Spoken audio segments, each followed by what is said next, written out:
새벽에 자주 잠에서 깰 때가 있습니다. 깊은 잠에 빠져 있다가 갑자기 눈이 떠지는 그 순간, 하나님은 우리의 가장 고요한 마음을 만지시는 분이십니다. 어둠 속에서도 주님께서는 조용히 우리 곁에 앉으셔서 밤새 우리를 지켜보고 계셨다는 것을 느끼게 해주십니다. 우리가 아무것도 모르고 편안히 잠들어 있을 때도 하나님은 한순간도 우리를 떠나지 않으시고 세심하게 돌보아 주셨습니다. 시편 121편 3절부터 4절 말씀입니다. 여호와께서 너를 실족하지 아니하게 하시며 너를 지키시는 이가 졸지 아니하시리로다. 이스라엘을 지키시는 이는 졸지도 아니하시고 주무시지도 아니하시리로다. 우리가 잠들어 있을 때도 하나님은 깨어 계십니다. 우리가 의식하지 못할 때도 하나님은 일하고 계십니다. 우리가 연약할 때도 하나님은 강하십니다. 그런데 말입니다. 똑같은 새벽에 깨어도 전혀 다른 경험을 하는 두 부류의 사람이 있습니다. 어떤 사람은 새벽에 눈을 뜨면 온갖 걱정이 밀려옵니다. 자녀 걱정, 경제 걱정, 건강 걱정, 내일 일 걱정. 한 가지 걱정이 끝나면 또 다른 걱정이 시작됩니다. 작은 걱정이 점점 커집니다. 걱정이 불안이 되고 불안이 두려움이 됩니다. 시계를 보니 새벽 3시 30분입니다. 이러다가는 내일 하루 종일 피곤하겠구나 하는 생각에 또 불안해집니다. 겨우 잠이 들었는데 이번에는 새벽 5시에 또 깹니다. 결국 제대로 잠을 못 자고 하루를 시작합니다. 몸은 무겁고 머리는 멍하고 기운이 없습니다. 이런 분들은 혼자 버티는 사람들입니다. 기도는 하지만 여전히 자기가 해결하려고 합니다. 밤마다 걱정으로 잠을 설치고 점점 무거워지는 짐에 허리가 휩니다. 겉으로는 믿는다고 하지만 속으로는 불안으로 가득합니다. 낮에는 일에 집중이 안 됩니다. 자꾸 딴 생각이 납니다. 또 걱정입니다. 아직 일어나지도 않은 일을 미리 걱정합니다. 만약에 이렇게 되면 어떡하지? 만약에 저렇게 되면 어떡하지? 머릿속에서는 끊임없이 최악의 시나리오가 그려집니다. 그러다 보면 온종일 불안하고 초조합니다. 사람들과 이야기할 때도 마음이 편하지 않습니다. 웃으면서 대화하지만 속으로는 걱정뿐입니다. 저녁이 되어 집에 돌아와도 마음이 무겁습니다. 밤이 되면 또 잠자리에 눕습니다. 그런데 또 잠이 오지 않습니다. 오늘도 걱정 때문에 밤을 지새울 것 같습니다. 이런 악순환이 며칠, 몇 주, 몇 달 계속됩니다. 그런데 똑같은 새벽 2시에 깨어도 전혀 다른 경험을 하는 사람들이 있습니다. 이분들은 새벽에 눈을 뜨면 문득 떠오르는 평안함을 느낍니다. 마음 깊은 곳에서 솟아오르는 감사함을 경험합니다. 이유 없이 주님이 함께 하신다는 확신이 듭니다. 그 새벽 시간에 문득 떠오르는 생각들, 마음 깊은 곳에서 솟아오르는 평안함, 이유 없이 감사해지는 마음들이 바로 하나님의 임재하심을 보여주는 증거입니다. 이런 분들은 하나님께 진짜로 맡긴 사람들입니다. 기도 후에 진짜로 손을 놓습니다. 어떤 상황에서도 평안을 누리고 날마다 가벼워지는 자유를 경험합니다. 똑같이 어려운 상황인데도 전혀 다른 반응을 보입니다. 무엇이 이 차이를 만드는 걸까요? 바로 맡기는 방법을 아는가 모르는가입니다. 저는 32년 동안 목회 현장에서 수많은 성도님들을 만나왔습니다. 그 세월 동안 가장 많이 들었던 고백 중 하나가 바로 이것이었습니다. 목사님, 기도를 해도 걱정이 사라지지 않아요. 믿음이 있는데도 밤마다 불안이 밀려와요. 교회에 나와서 예배를 드려도 마음이 편하지 않아요. 기도를 해도 걱정이 사라지지 않아요. 이런 말씀을 하실 때마다 저는 고개를 끄덕일 수밖에 없었습니다. 왜냐하면 저 역시 그런 시간을 겪었기 때문입니다. 목회 초기 작은 개척교회를 시작했을 때였습니다. 예배당 월세도 제때 내지 못할 때가 많았고 성도님들은 몇 분 되지 않았습니다. 밤마다 천장을 보며 이런 생각을 했습니다. 과연 이 길이 맞는 걸까? 내가 정말 주님의 부르심을 제대로 들은 걸까? 이대로 가다가는 교회 문을 닫아야 하는 건 아닐까? 성도님들에게 미안한 마음뿐이었습니다. 말씀을 알고 있는데도, 기도를 하고 있는데도 마음속 깊은 곳에 불안은 쉽게 가시지 않았습니다. 혼자 버티려고 애썼습니다. 아무에게도 말하지 않았습니다. 목사니까 강해야 한다고 생각했습니다. 목사니까 믿음이 있어야 한다고 생각했습니다. 그래서 더 힘들었습니다. 그러던 어느 날 빌립보서 4장을 묵상하다가 한 가지를 깨달았습니다. 걱정이 사라지는 것이 믿음의 시작이 아니구나. 걱정 속에서도 주님께 나아가는 것, 그것이 진짜 믿음의 출발이구나. 혼자 버티는 것이 아니라 하나님께 맡기는 것, 그것이 진짜 믿음이구나. 강한 척하는 것이 아니라 약함을 인정하고 하나님께 의지하는 것, 그것이 진짜 믿음이구나. 그 깨달음 이후로 제 목회는 달라지기 시작했습니다. 성도님들에게 솔직하게 고백했습니다. 저도 불안합니다. 저도 두렵습니다. 그래서 더 하나님께 매달립니다. 그랬더니 성도님들이 오히려 위로받았다고 하시더군요. 목사님도 그러시는구나. 우리만 그런 게 아니구나. 그때부터 우리 교회는 혼자 버티는 교회가 아니라 함께 하나님께 맡기는 교회가 되었습니다. 그런데 문제가 하나 있었습니다. 우리는 하나님께 맡기라는 말을 수없이 들었습니다. 설교 시간마다, 기도회 때마다, 성경 읽을 때마다 들었습니다. 그런데 정작 어떻게 맡기는지는 배운 적이 없습니다. 그래서 우리는 맡긴다고 말하면서도 여전히 붙들고 있습니다. 맡긴다고 고백하면서도 여전히 혼자 감당하려고 합니다. 이것이 현대 한국 교회 성도들의 가장 큰 영적 문제 중 하나입니다. 혹시 여러분 지금 이 순간에도 혼자 버티고 계신가요?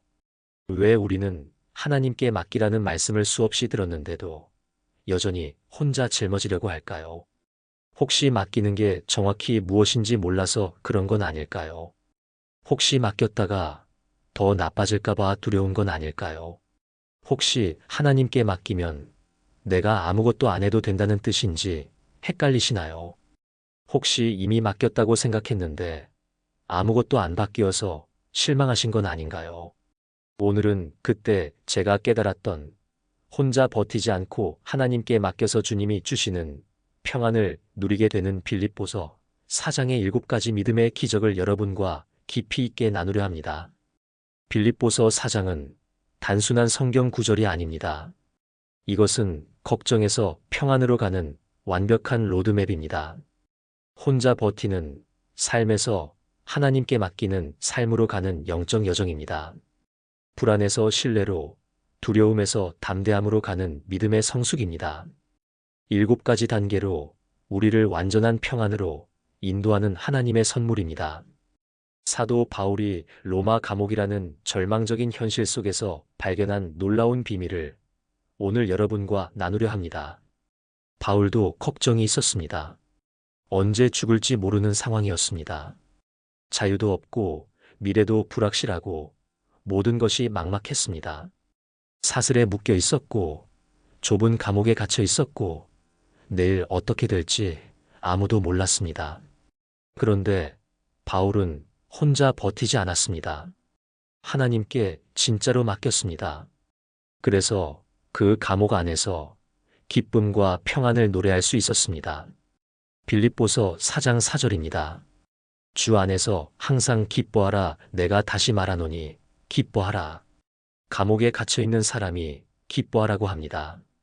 내일 죽을지도 모르는 사람이 기뻐하라고 합니다. 이게 가능할까요? 가능합니다. 혼자 버티지 않고 하나님께 맡기면 가능합니다. 오늘 이 말씀을 끝까지 들으시면 여러분의 삶이 달라질 것입니다. 단순히 성경 지식만 얻는 것이 아니라 실제로 여러분의 삶이 변화되는 구체적인 방법들을 얻게 될 것입니다. 21일만 꾸준히 실천하면 여러분의 기도 생활, 말씀 생활, 신앙 생활 전체가 이전과는 비교할 수 없을 정도로 풍성해질 것입니다. 더 이상 혼자 버티지 마십시오. 하나님께 맡기십시오. 구독과 좋아요 부탁드립니다. 지금부터 빌립보서 4장이 알려주는 7가지 믿음의 기적을 하나씩 깊이 있게 살펴보겠습니다. 첫 번째 기적은 염려가 기도로 전환되는 기적입니다. 빌립보서 4장 6절 말씀입니다. 아무것도 염려하지 말고 다만 모든 일에 기도와 간구로 너희 구할 것을 감사함으로 하나님께 아뢰라. 사랑하는 성도님들, 이 말씀을 신학적으로 깊이 있게 살펴보겠습니다. 먼저 염려하지 말라는 말씀에서 염려라는 단어는 헬라어로 메리무나오입니다. 이 단어의 어원을 분석해보면 놀라운 의미가 숨어 있습니다. 메리스는 나누다, 분할하다는 뜻이고 누스는 마음, 정신을 의미합니다. 즉 염려한다는 것은 우리의 마음과 정신이 여러 곳으로 나뉘어져서 찢어지는 상태를 말하는 것입니다. 현대 심리학에서 말하는 정신분열과 유사한 개념입니다. 하나의 문제에 집중하지 못하고 온갖 걱정들이 마음을 지배하는 상태입니다. 밤에 잠 못 이루는 이유가 바로 이것입니다. 마음이 여러 곳으로 찢어져 있기 때문입니다. 한 가지 생각에 집중하지 못하고 이 생각, 저 생각이 끊임없이 이어지는 겁니다. 마음이 한 곳에 집중하지 못하고 사방으로 흩어져 있기 때문입니다. 그런데 바울은 아무것도 염려하지 말라고 했습니다. 여기서 아무것도는 헬라어로 메덴입니다. 이는 절대적인 부정을 나타내는 강력한 표현입니다. 작은 것도 큰 것도 모든 염려를 포함합니다. 건강 걱정도, 경제 걱정도, 자녀 걱정도, 미래 걱정도 모두 포함됩니다. 어떤 것도 예외가 없습니다. 절대 부정입니다. 아무것도입니다. 그런데 많은 사람들이 이 말씀을 오해합니다. 염려하면 안 되는구나, 걱정하면 죄를 짓는 거구나 하고 생각합니다. 그래서 걱정이 생길 때마다 자책합니다. 나는 왜 이렇게 믿음이 약할까? 나는 왜 주님을 온전히 신뢰하지 못할까? 다른 성도들은 다 평안한 것 같은데 나만 이렇게 불안한 것 같아. 나는 정말 믿음이 없는 사람인가 봐. 이렇게 걱정 위에 또 걱정을 쌓습니다. 불안 위에 또 불안을 쌓습니다. 자책 위에 또 자책을 쌓습니다. 그런데 여러분, 이 말씀의 핵심은 염려하지 말라는 데 있지 않습니다. 다만이라는 단어에 있습니다. 아무것도 염려하지 말고 다만입니다. 이 다만은 헬라어로 알라입니다. 이는 대신, 반대로라는 뜻입니다. 염려 대신 기도하라는 겁니다. 걱정을 없애려고 애쓰지 말고 걱정이 올 때 기도의 자리로 옮겨가라는 말씀입니다. 여기에 복음의 비밀이 숨어 있습니다. 염려를 없애는 게 아니라 방향을 바꾸는 겁니다. 염려의 에너지를 기도의 에너지로 전환하는 겁니다. 이게 얼마나 혁명적인지 아십니까? 우리는 지금까지 혼자 버티면서 염려를 제거하려고 했습니다. 걱정하지 말아야지, 걱정하지 말아야지 하면서 억지로 참으려고만 했습니다. 그런데 그럴수록 걱정은 더 커졌습니다. 왜냐하면 인간의 힘으로 염려를 제거할 수 없기 때문입니다. 우리가 아무리 걱정하지 말자고 다짐해도 걱정은 자꾸 생깁니다. 우리가 아무리 불안해하지 말자고 결심해도 불안은 자꾸 밀려옵니다. 이것이 인간의 한계입니다. 그런데 하나님께 맡기면서 방향 전환하는 것은 가능합니다. 염려가 올 때 주님, 제가 맡깁니다. 이 한마디로 방향이 180도 바뀝니다. 혼자 버티는 것에서 하나님께 맡기는 것으로 전환되는 겁니다. 대한성서학회의 한 연구 결과를 보면 이런 내용이 있습니다. 기도 빈도가 높은 사람일수록 불안 점수가 낮게 나타났다는 겁니다. 이게 무슨 의미입니까? 기도가 걱정을 마법처럼 없애주는 게 아니라 걱정의 방향을 바꿔준다는 겁니다. 우리 교회 김미자 집사님의 이야기를 나눠드리겠습니다. 74세이신 집사님인데요. 몇 년 전까지만 해도 불안증으로 많이 힘들어 하셨습니다. 자녀들 걱정, 건강 걱정, 경제 걱정으로 밤마다 잠을 설치셨대요. 그런데 어느 날부터 이런 훈련을 시작하셨습니다. 불안이 밀려올 때마다 즉시 이렇게 기도하는 거예요. 주님, 제가 맡깁니다. 딱 이 한마디였습니다. 긴 기도가 아니었어요. 불안이 올 때마다 주님, 제가 맡깁니다. 그렇게 한 달, 두 달, 석 달이 지나니까 신기한 일이 일어났습니다. 불안이 완전히 사라진 건 아닌데 불안에 휘둘리지 않게 된 거예요. 불안이 와도 이제 기도할 시간이구나 하고 받아들이게 되신 겁니다. 사랑하는 믿음의 가족들, 이게 첫 번째 단계입니다. 염려를 없애려고 애쓰지 마십시오. 염려가 올 때 방향을 바꾸십시오. 왜 이런 걱정이 생길까가 아니라 주님께 맡기자로 마음을 돌리는 겁니다. 여러분은 요즘 어떤 염려를 기도로 바꿔보고 싶으십니까? 오늘부터 시작해 보시기 바랍니다. 걱정이 시작될 때 주님, 제가 맡깁니다. 이 한마디를 해보시는 겁니다. 그러면 분명히 마음의 방향이 바뀌기 시작할 것입니다. 두 번째 기적은 기도를 통해 하나님께 맡기는 단계입니다. 빌립보서 4장 6절을 다시 보십시오. 기도와 간구로 너희 구할 것을 감사함으로 하나님께 아뢰라. 여기 간구라는 단어가 나옵니다. 간구는 헬라어로 데시스인데요. 이 단어의 본래 의미는 자신의 부족함을 인정하고 도움을 요청한다는 뜻입니다. 즉, 간구는 단순히 무언가를 달라고 하는 게 아니라 내 힘으로는 안 된다는 것을 인정하고 하나님께 의탁하는 행위입니다. 이게 믿음의 핵심입니다. 많은 사람들이 기도하면서도 사실은 자기 힘으로 해결하려고 합니다. 기도는 하는데 마음속으로는 어떻게든 내가 해결해야지 하는 거예요. 그런데 진짜 간구는 뭡니까? 주님, 제 힘으로는 안 됩니다. 주님이 하셔야 합니다. 이렇게 내려놓는 겁니다. 한국기독교심리학회의 연구 결과를 보면 이런 내용이 있습니다. 의탁형 기도를 자주 드리는 사람들이 스트레스 회복력이 높게 나타났다는 겁니다. 의탁형 기도가 뭡니까? 주님, 제가 맡깁니다. 주님이 하십시오 하는 기도예요. 우리 교회 이성훈 집사님 이야기를 나눠드리겠습니다. 67세이신 집사님인데요. 자녀 문제로 오랫동안 힘들어 하셨습니다. 아들이 사업에 실패하고 빚까지 생기니까 집사님이 밤낮으로 걱정하셨어요. 이리 뛰고 저리 뛰며 어떻게든 해결하려고 애쓰셨습니다. 그런데 몸도 마음도 지쳐갔습니다. 그러던 어느 날 새벽 기도 시간에 이 말씀을 붙잡으셨습니다. 너희 염려를 다 주께 맡기라이는 그가 너희를 돌보심이라. 베드로전서 5장 7절. 그때 집사님이 무릎 꿇고 이렇게 기도하셨대요. 주님, 제가 더 이상 제 힘으로는 할 수 없습니다.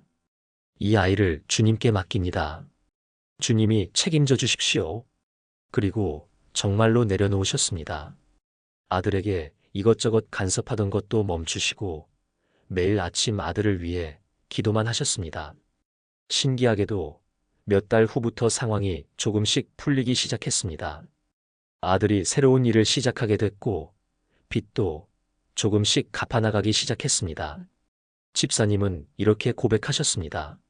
목사님, 제가 붙잡고 있을 때는 안 됐는데 제가 놓으니까 하나님이 일하시더라고요.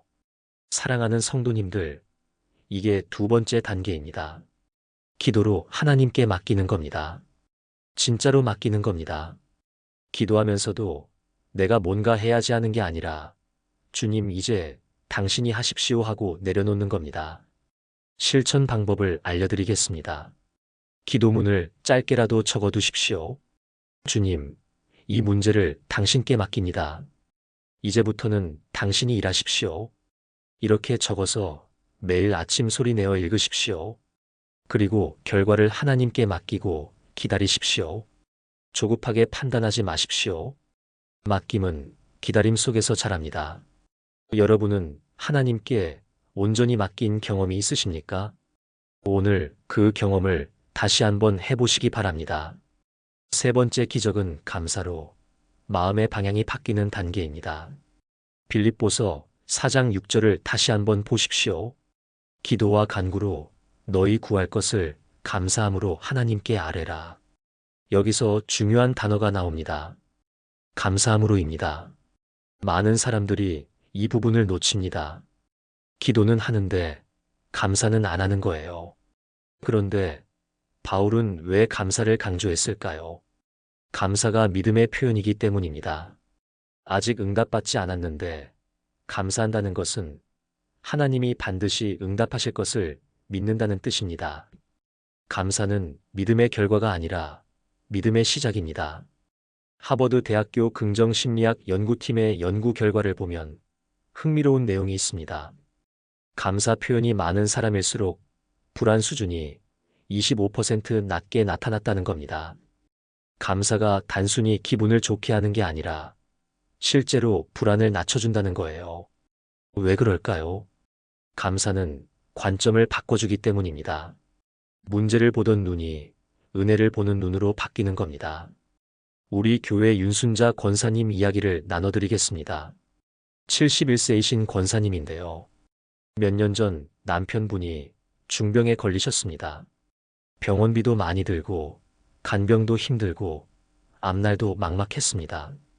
권사님은 매일 울면서 기도하셨대요. 왜 우리에게 이런 일이 생겼을까? 우리가 무슨 잘못을 했을까? 그런데 어느 날 제가 신방을 갔을 때 권사님께 이렇게 물어봤습니다. 권사님, 이 어려운 상황에서도 감사할 게 한 가지라도 있을까요? 처음에는 권사님이 어떻게 이런 상황에서 감사하냐고 하셨습니다. 그런데 제가 계속 물어봤습니다. 아주 작은 것이라도 괜찮습니다. 한참을 생각하시더니 이렇게 말씀하셨습니다. 그래도 남편이 아직 살아있어서 감사합니다. 그 말씀을 하시는데 눈물이 나셨대요. 그때부터 권사님은 매일 3가지 감사 제목을 일기장에 적기 시작하셨습니다. 오늘 남편이 밥을 잘 먹어서 감사합니다. 오늘 교회 성도님들이 기도해 주셔서 감사합니다. 오늘 아침 햇살이 따뜻해서 감사합니다. 이렇게 작은 것부터 시작하셨습니다. 그랬더니 신기하게도 마음이 조금씩 가벼워지기 시작했대요. 상황은 똑같은데 마음은 달라지는 거예요.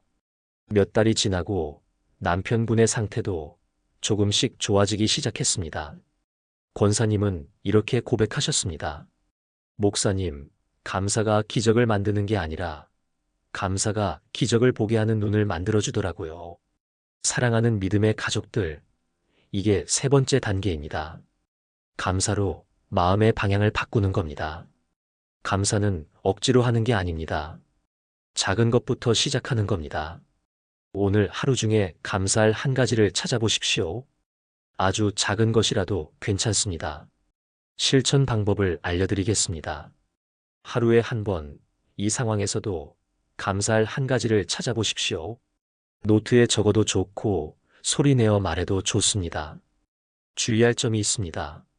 억지로 감사하려고 하지 마십시오. 감사는 부담이 아니라 발견입니다. 오늘 여러분이 감사할 한 가지는 무엇입니까? 지금 생각해 보시기 바랍니다. 4번째 기적은 하나님의 평강이 임하는 단계입니다. 빌립보서 4장 7절을 보십시오. 그리하면 모든 지각에 뛰어난 하나님의 평강이 그리스도 예수 안에서 너희 마음과 생각을 지키시리라. 여기서 주목할 단어가 있습니다. 모든 지각에 뛰어난 평강입니다. 이게 무슨 뜻일까요? 헬라어 원문을 보면 이 표현은 인간의 이해를 초월하는 평강이라는 뜻입니다. 즉 상황이 해결되지 않았는데도 평안한 거예요. 문제가 여전히 있는데도 마음이 고요한 겁니다. 이게 하나님이 주시는 평강입니다. 세상의 평안은 상황이 좋아야 생깁니다. 문제가 해결돼야 마음이 편해집니다. 그런데 하나님의 평강은 다릅니다. 상황과 상관없이 마음 깊은 곳에서 올라오는 평안입니다. 한국복음신학회의 연구 자료를 보면 이런 내용이 있습니다. 내적 평안감을 가진 신앙인이 우울 점수가 가장 낮게 나타났다는 겁니다. 내적 평안감이 뭡니까? 외부 상황과 상관없이 내 안에 하나님이 계신다는 확신에서 오는 평안입니다. 우리 교회 박종희 권사님 이야기를 나눠드리겠습니다. 76세이신 권사님인데요. 4년 전에 암 진단을 받으셨습니다. 수술도 하시고 항암 치료도 받으셨습니다. 그 과정이 얼마나 힘들겠습니까? 몸도 아프고 머리카락도 다 빠지고 앞날도 불확실하고요. 그런데 신기하게도 권사님은 항상 평안한 얼굴이셨습니다. 제가 병문안을 갔을 때 이렇게 여쭤봤습니다. 권사님, 어떻게 이렇게 평안하실 수 있으세요? 권사님이 이렇게 대답하셨습니다. 목사님, 저도 처음에는 많이 두려웠어요. 밤에 잠도 안 오고 불안했어요. 그런데 어느 날 말씀을 붙잡았어요. 내가 세상 끝날까지 너희와 항상 함께 있으리라. 마태복음 28장 20절. 그때 깨달았어요. 주님이 지금 나와 함께 계신다는 걸요. 암이 있든 없든 낫든 안 낫든 주님이 나와 함께 계시다는 사실은 변하지 않는다는 거예요. 그 확신이 생기니까 평안이 왔어요. 상황은 여전히 어려운데 마음은 평안한 거예요. 권사님은 지금도 정기적으로 검진을 받으시지만 항상 평안한 얼굴로 사십니다. 사랑하는 성도님들, 이게 네 번째 단계입니다. 하나님의 평강이 임하는 겁니다. 이 평강은 문제가 해결돼서 오는 게 아닙니다. 하나님이 내 안에 계심을 믿을 때 오는 겁니다. 실천 방법을 알려드리겠습니다. 문제를 해결하려고 애쓰기보다 지금 주님이 함께 하심을 반복적으로 고백해 보십시오. 주님이 나와 함께 계신다. 주님이 지금 이 자리에 계신다. 이렇게 소리내어 말해 보십시오. 주의할 점이 있습니다. 평강은 감정이 아니라 믿음으로 누리는 상태입니다. 기분이 좋아서 평안한 게 아니라 주님이 함께 하심을 믿기 때문에 평안한 겁니다. 지금 이 순간 주님이 함께 하신다는 사실이 느껴지십니까? 잠깐 눈을 감고 주님의 임재를 느껴보시기 바랍니다. 다섯 번째 기적은 생각이 거룩하게 바뀌는 단계입니다. 빌립보서 4장 8절을 보십시오. 끝으로 형제들아 무엇에든지 참되며 무엇에든지 경건하며 무엇에든지 오르며 무엇에든지 정결하며 무엇에든지 사랑받을 만하며 무엇에든지 칭찬받을 만하며 무슨 덕이 있든지 무슨 기림이 있든지 이것들을 생각하라. 여기서 바울이 강조하는 게 뭡니까? 생각입니다. 무엇을 생각하느냐가 중요하다는 겁니다. 생각은 믿음의 통로입니다. 우리가 무엇을 묵상하느냐가 우리 마음의 평안을 결정합니다.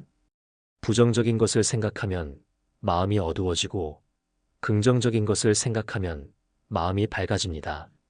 미국 퓰러 신학교의 연구 결과를 보면 이런 내용이 있습니다. 성경적 묵상을 꾸준히 하는 사람들은 스트레스 회복 속도가 2배 빨랐다는 겁니다. 왜 그럴까요? 말씀을 묵상하면 생각의 방향이 바뀌기 때문입니다. 문제에서 약속으로, 두려움에서 믿음으로, 절망에서 소망으로 생각이 옮겨가는 겁니다. 우리 교회 조인호 집사님 이야기를 나눠드리겠습니다. 70세이신 집사님인데요. 평생 성실하게 사셨는데 은퇴 후에 우울증이 왔습니다. 쓸모 없어진 것 같고 앞으로 뭘 하며 살아야 할지 막막했대요. 매일 부정적인 생각만 드셨습니다. 나는 이제 늙었어. 아무도 나를 필요로 하지 않아. 이렇게 사는 게 무슨 의미가 있나. 그런데 어느 날 새벽 기도에서 말씀을 받으셨습니다. 그는 시냇가에 심은 나무가 철을 따라 열매를 맺으며 그 잎사귀가 마르지 아니함 같으니 그가 하는 모든 일이 다 형통하리로다. 시편 1편 3절. 그때 집사님이 이 말씀을 붙잡기 시작하셨습니다. 부정적인 생각이 들 때마다 이 말씀을 되새기셨대요. 나는 시냇가에 심은 나무다. 주님이 나를 심으셨다.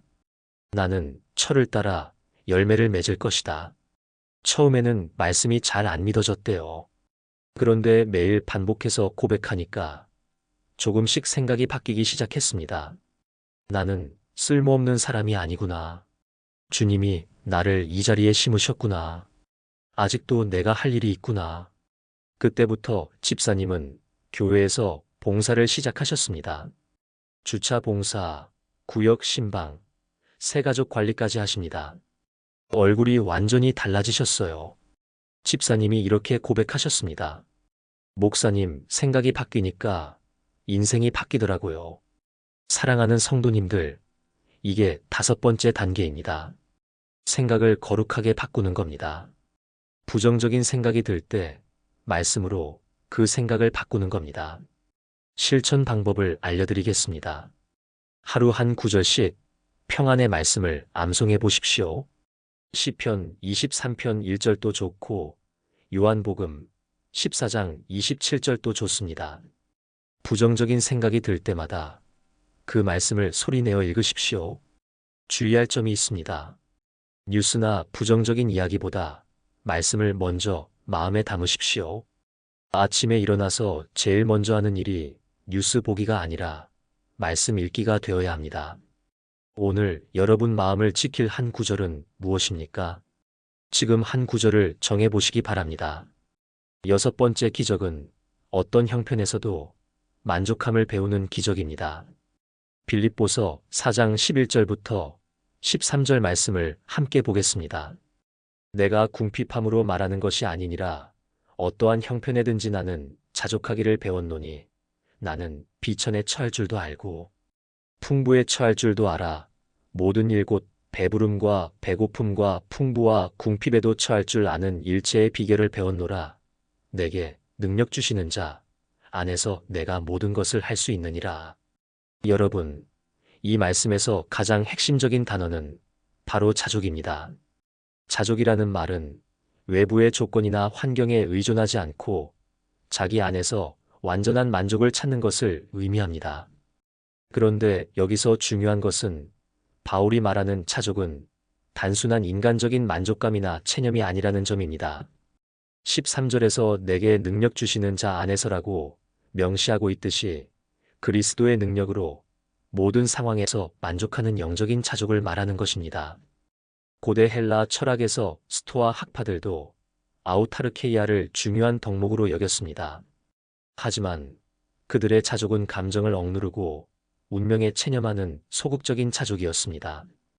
반면에 바울이 말하는 기독교적 자족은 하나님의 능력과 사랑을 확신하는 적극적이고 역동적인 자족입니다.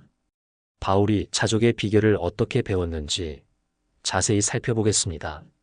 첫째, 어떠한 형편에든지 자족하는 것입니다. 여기서 형편이라는 말은 헬라어로 카이로스인데 이는 크로노스와 구별되는 개념입니다. 크로노스가 양적인 시간을 의미한다면 카이로스는 질적인 시간, 즉 특별한 의미를 가진 결정적인 순간을 의미합니다. 즉 인생의 중요한 전환점이나 결정적인 상황에서도 자족할 수 있다는 뜻입니다. 둘째, 비천과 풍부를 모두 경험하는 것입니다. 비천은 헬라어로 타페이노시스인데 이는 단순한 가난이 아니라 사회적으로 낮아지고 무시당하는 상황을 의미합니다. 풍부는 헬라어로 페리시오인데 이는 넘치도록 많이 가지는 상황을 의미합니다. 바울은 두 극단적인 상황을 모두 경험했고 어느 쪽에서도 자족할 수 있었다고 말하고 있습니다. 셋째, 배부름과 배고픔을 모두 아는 것입니다. 이는 물질적인 필요의 충족과 결핍을 모두 경험했다는 뜻입니다. 바울은 복음을 전하다가 때로는 후원을 많이 받아 풍족할 때도 있었고 때로는 굶주리며 고생할 때도 있었습니다. 넷째, 일체의 비결을 배운 것입니다. 여기서 비결이라는 말은 헬라어로 뮤에오인데 이는 종교적인 신비나 비밀을 전수받는다는 의미입니다. 고대 종교의 신비의식에서 특별한 비밀을 전수받는 것을 뮤에오라고 했습니다. 즉, 자족은 하나님께서 직접 가르쳐 주시는 영적인 비밀이라는 뜻입니다. 다섯째, 그리스도의 능력을 의지하는 것입니다. 13절에 내게 능력 주시는 자는 헬라어로 엔디나모온티인데 이는 안에서 능력을 주시는 분이라는 뜻입니다. 외부에서 오는 도움이 아니라 우리 안에 내재하시는 그리스도의 능력으로 모든 것을 감당할 수 있다는 것입니다. 현대 사회에서 많은 사람들이 불만족과 불평으로 고생하고 있습니다. 더 많은 돈, 더 좋은 집, 더 높은 지위, 더 나은 배우자, 더 뛰어난 자녀들을 원하며 끊임없이 비교하고 부족함을 느낍니다. 소셜미디어의 발달로 이런 비교 의식은 더욱 심해지고 있습니다. 다른 사람들의 행복해 보이는 모습을 보며 자신의 현실에 불만을 갖게 되고 항상 무언가 부족하다는 느낌에 시달립니다. 그런데 사도 바울은 로마 감옥에 갇힌 최악의 상황에서도 자족한다고 말하고 있습니다. 이것이 바로 빌립보서 4장 말씀의 놀라운 능력입니다. 예수님께서도 마태복음 6장 33절에서 그런즉 너희는 먼저 그의 나라와 그의 의를 구하라 그리하면 이 모든 것을 너희에게 더하시리라고 말씀하셨습니다. 하나님의 나라를 먼저 추구하는 사람에게는 필요한 모든 것을 채워주신다는 약속입니다. 우리가 하나님의 뜻을 우선순위에 둘 때 하나님께서 우리의 모든 필요를 아시고 채워주십니다. 또한 히브리서 13장 5절에서는 돈을 사랑하지 말고 있는 바를 족한 줄로 알라. 그가 친히 말씀하시기를 내가 결코 너희를 버리지 아니하고 너희를 떠나지 아니하리라 하셨느니라고 말씀하십니다. 하나님이 우리와 영원히 함께 하신다는 확신이 있으면 이 세상에 무엇이 부족해도 충분합니다. 디모데전서 6장 6절부터 8절에서도 자족하는 마음이 있으면 경건은 큰 이익이 되느니라. 우리가 세상에 아무것도 가지고 온 것이 없음에 또한 아무것도 가지고 가지 못하리니 우리가 먹을 것과 입을 것이 있은즉 족한 줄로 알 것이니라고 말씀하고 있습니다. 참된 경건은 물질적 풍요가 아니라 자족하는 마음에서 나오는 것입니다. 우리 교회 정현옥 집사님 이야기를 나눠드리겠습니다. 73세이신 집사님인데요. 남편분이 돌아가신 후 혼자 사십니다. 연금도 많지 않고 자녀들도 각자 살기 바빠서 자주 연락이 안 온다고 하셨습니다. 처음에는 외롭고 서러웠대요. 다른 분들은 자녀들이 잘 챙겨주는데 나는 왜 이럴까? 다른 분들은 경제적으로 여유 있는데 나는 왜 이렇게 빠듯할까? 비교하면서 불평이 많았습니다. 그런데 어느 날 빌립보서 4장 말씀을 묵상하다가 깨달음을 얻으셨습니다. 자족하기를 배우라는 말씀이었습니다. 그때부터 집사님은 매일 이렇게 고백하기 시작하셨습니다. 지금도 충분합니다. 주님이 주신 이것으로도 충분합니다. 처음에는 잘 안 믿어졌대요. 그런데 매일 고백하니까 조금씩 마음이 바뀌기 시작했습니다. 연금이 적어도 먹고 살만하구나. 자녀들이 자주 연락 안 해도 건강하게 잘 살고 있구나. 혼자 살지만 주님이 함께 하시니까 외롭지 않구나. 이렇게 관점이 바뀌니까 불평이 감사로 바뀌었습니다. 지금은 집사님이 제일 밝은 얼굴로 사십니다. 집사님이 이렇게 말씀하셨습니다. 목사님, 많이 가진 사람이 행복한 게 아니라 만족하는 사람이 행복하더라고요. 사랑하는 믿음의 가족들, 이게 6번째 단계입니다. 어떤 형편에서도 만족함을 배우는 겁니다. 많아서 감사한 게 아니라 지금 있는 것으로 충분함을 아는 겁니다. 실천 방법을 알려드리겠습니다. 오늘 있는 그대로의 상황에서 감사 한 가지, 만족 한 가지를 말해 보십시오. 비록 적지만 이것으로도 충분합니다. 비록 부족하지만 주님이 함께 하시니 괜찮습니다. 이렇게 고백해 보십시오. 주의할 점이 있습니다.